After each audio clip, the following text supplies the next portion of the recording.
So today I actually don't know what to talk about. I've written down a few notes, I've had a few chats with friends, and I thought, let's see what we can come up with.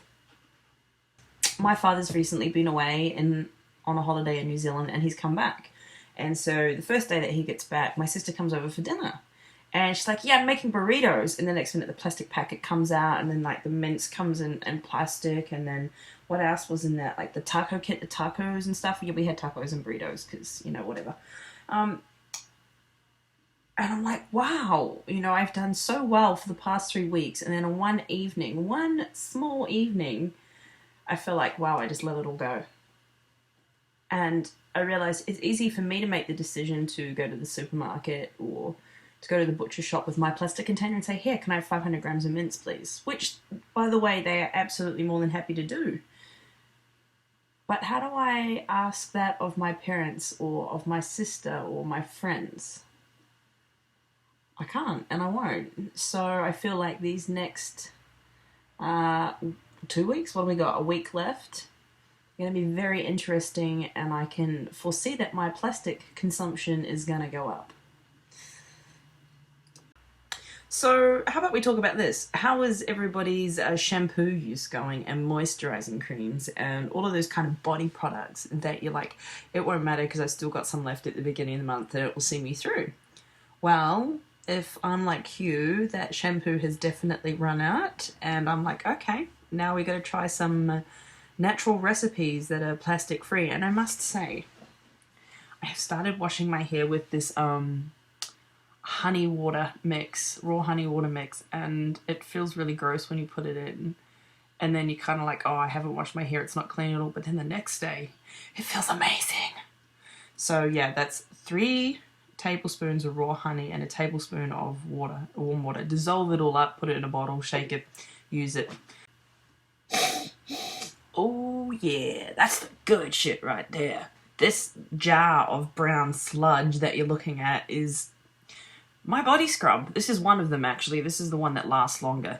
This is made out of coffee grinds, which you just go steal from behind ants in your pants. They're pretty awesome. They have these big sacks, and you can just take coffee grinds. I usually grab a bag and keep a cupful for the scrubs and put the rest on the garden or in the compost. Everybody kind of loves this one. It's made out of coffee grinds, cinnamon, which makes it extra delicious, and yeah, everybody's favourite ingredient, coconut oil.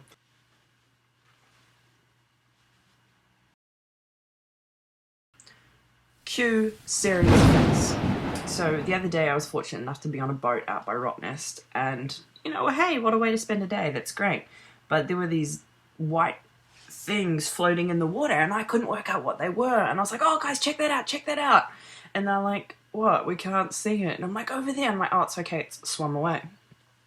And then it happened again, and it took me about half an hour, honestly, of seeing a few of these things to work out what it was. They were plastic bags. I mean, I guess I've taken it for granted, or I've been ignorant, which, ignorance is bliss, and I'm wondering if that's really how it was. That every time I went out fishing or on a boat back home, I never saw plastic bags, I never saw rubbish floating in the ocean. Or if we did, it wasn't much. It might have been an apple core that some idiot's just thrown out. So the fact that I'm on a boat, the first time I've gone to Rottnest in years, and I see a couple, not just one, but a couple of plastic bags, I was kind of upset about this. Here I am doing Plastic Free July and trying to make a difference, and in my own backyard, there's plastic crap floating in the ocean. I mean, I know it's there, but I didn't expect to see it. I mean, all the pictures you see are of beaches in Hawaii or the giant Pacific garbage patch. You're like, not in my backyard. Well, guess what? It is in our backyard, and if I could swear on this, but I'm terrified that I might scare a small child. You know what? We need a change. We need to make a difference, because I live in that ocean. That is my job. That is my passion, my hobby. I don't eat fish because I know that they're full of plastic, and I know they're full of mercury, and it's an unsustainable practice. But I bet the majority of you guys do. Guess what? The fish that you eat are swimming in plastic, and they are swimming in chemicals, and it is poisoning you and your bodies. So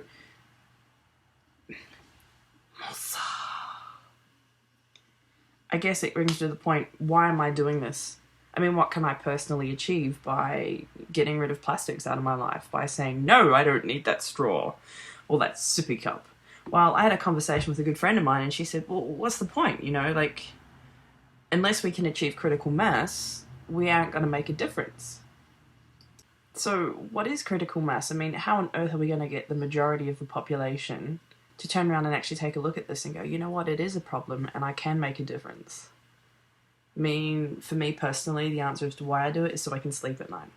If I don't make the best choices for me, then I'm just a mess. I get really anxious and angry and bitter at the world. Hey, even resentful.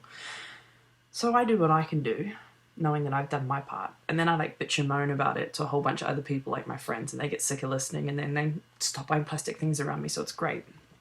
So yeah, just think about that and think about why you guys are doing this, or how we can make a difference, or whether or not, if you even think it's worth it. Have that conversation with yourself or your friends. I'm gonna miss the shit out of you. Just remember, don't eat plastic. It'll make you heaps dead. I can't believe he's dead. Just like that pile of washed up assorted sea life.